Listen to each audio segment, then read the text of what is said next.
Magandang araw po sa ating lahat. Nang sinimulan natin ang paghahanda para sa eleksyong ito, hindi natin lubos maisip kung gaano kabigat, kahirap at kakumplikado ang tatahakin nating landas. Dalawang bagay ang sigurado. Una, alam nating hindi ito magiging madali. Pangalawa, anuman ang mangyari, kailangang mapagtagumpayan ang pagsagawa ng isang maayos, malinis at makabagong halalan. From the very start, we knew this would not be easy, but we also knew that we have no choice but to move forward and to do the hard work for a credible, clean, and modern election. Isa-isa, unti-unti, tinahak natin ang bawat takbang ng preparasyon para sa araw na ito, kahit na may pagod, kahit na may takot, kahit na minsan ay may pag-aalinlangan.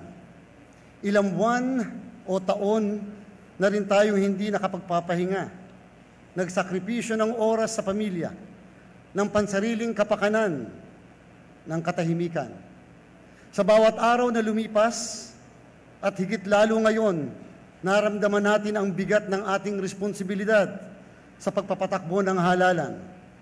We sacrifice time, comfort, and even moments with our families, all for the solemn duty of safeguarding our democracy. Mula sa procurement ng mga kagamitan kung saan tiniyak natin ang pagiging patas, malinis at walang kapintasan ng bawat kontrata, hanggang sa pag-iimprenta na mahigit 68 milyong balota sa ilalim ng masusing pagbabantay sa bawat galaw, bawat detalye, naroon ang ating sakripisyo. Sa legal front, pinakinggan at dininig natin ang dandaang kaso ng diskwalifikasyon, petition for cancellation, declaration of nuisance, at iba pang reklamo upang makapagpataw ng desisyong binabalanse ang karapatang politikal na hinihingi ng batas upang masigurado na pawang mga kwalipikado lang ang pwedeng pagpiliang maglingkod. Kasabay nito, pinagtibay rin ang laban sa vote buying at pandaraya. Sa pamamagitan ng ating Committee on Kontrabigay, pinaigting ang kampanya upang hadlangan ang sino mang gagamit ng kahirapan at humahamak ng pagkamaralita upang sirain ang halalan. We did not stand idly, but while the dignity of the vote was threatened, we fought, and we will continue to fight for the integrity of every ballot. Bukod sa patong-patong na mga proseso at papel, meron tayong kanya-kanyang mga sakripisyo. Ang lahat ng ating mga kawani, kabilang ang ating mga field personnel, ang mga nakahatid ng makina sa gitna ng ulan, ng baha o banta ng karahasan, ang mga tumawid ng ilog, naglakad ng kilo-kilometro sa bundok at humarap sa peligro. Lahat tayo sa ating paraan ay may lingkod bayan na naniniwalang mahalaga ang bawat boto.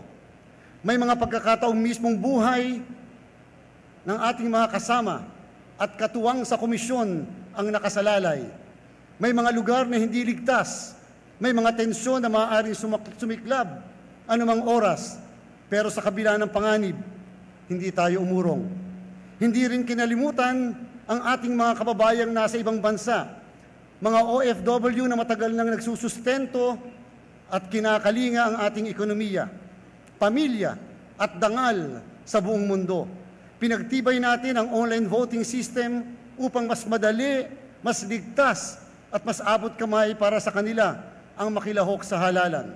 Dahil kahit malayo sila sa lupaing sinilangan, bahagi pa rin sila sa kinabukasan ng ating bayan. Every Filipino, no matter how far from home, deserves to have a stake at our nation's future. At the root of it all, ang totoo po, ang ugat ng ating pagsisikap ay pag-asa. Sa lahat ng ating ginagawa, mula sa procurement, sa pag-iimprenta ng balota, sa agarang pagdidesisyon sa mga kaso, sa deployment ng automated counting machine sa bawat sulok ng ating bansa, pati sa mga bundok at isla, sa pagtatanggol ng boto ng Pilipinong nasa ibang bansa, ang nagiging pundasyon ng lahat ay pag-asa. Umaasa tayong hindi masasayang. Umaasa tayong kahit alam natin hindi natin kayang kumbinsihin ang lahat. Kahit na mayroon pa ring pilit na bumibili ng mga boto o gumagamit ng karahasan, diskriminasyon o disinformasyon, kung kaya't hindi natin ito tuluyang masugpo, ay mayroon pang kahit paanong magbabago, na may pipili ng tama, na may lalaban sa maling sistema, na hindi lahat ay madadala sa makalumang patakaran, hindi lahat ay tatahimik, na mas maraming makikilahok, na mamibigyan natin ng pag-asa ang mga botante na ayaw na sa lumang kalakaran ng politika. Nananalig tayong maipapaalala natin sa ating mga kababayan ang kanilang kapangyarihan para isulong ang kapalaran ng bansa. Sa totoo lang, kahit sa minutong ito, hindi tayo sigurado kung lahat ba ng ating preparasyon, pagsusubikap ay magbubunga. Hindi natin alam kung sapat na kahit ginawa na natin ang lahat. Hindi natin alam kung nabuwag ba natin ang mga problemang sistematiko, ang mga sugat na matagal nang bumabalot sa ating halalan. Pero kahit walang katiyakan, pinili pa rin nating maniwala at magtrabaho ng buong lakas. Hindi dahil madali, kung hindi dahil iyon ang tama. Hope is never passive. It is a choice we make, especially when it's hardest to believe. That said, meaningful change begins with the courage of a few until it becomes the voice of many. And while this journey has never been easy, it has certainly been made lighter because we walk together, bound by the same mission and driven by the same hope and inspired by a shared vision of a better, stronger democracy and a united Commission on Elections. Ipinaalala sa ating lahat na ang araw na ito, ang demokrasya ay hindi lamang isang kaganapan. Ito ay isang tungkulin, isang paniniwala, isang laban sa araw-araw nating nilalabanan. This is a fight we cannot afford to abandon, not now, not ever.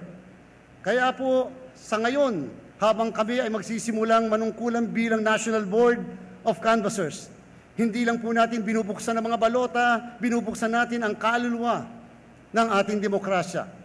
This is not just a plain and simple canvassing of votes. This is the canvassing of the nation's will. Dito natin makikita ang tunay na tinig ng bayan. Hindi sa sigawan, hindi sa social media, kundi sa bawat piraso ng papel na may pangalan, may panalangin, at may pag-asa para maayos na pagpapatakbo ng ating gobyerno at liderato. Sa harap ng lahat ng ito, hinihiling ko, manatili tayong matatag hanggang sa huling election return, hanggang sa huling boto, hanggang sa huling bilang ng balota, hanggang sa dulo ng proseso. Samahan natin ang bayan sa pagbibilang.